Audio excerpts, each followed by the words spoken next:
Hi, my name is Eli and this is Tech Talk. Today I'm going to show you how to install the HabitLab extension on Google Chrome.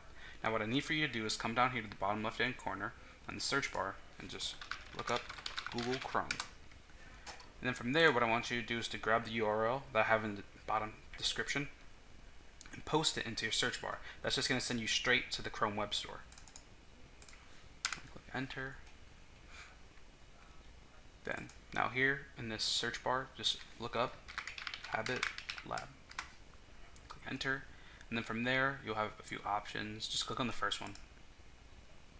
Then you're going to come over here and click on the Add to Chrome button. Then from there a little box is gonna pop up on your screen, and it's gonna ask you if you want to add the extension. Just click Add Extension, and it's gonna go through and install the extension onto your Google Chrome. Now, if you have any questions about what we talked about today, make sure to leave them down in the comment section below, and I'll be sure to get back to you as fast as I can. This has been Eli from Tech Talk. See you next time.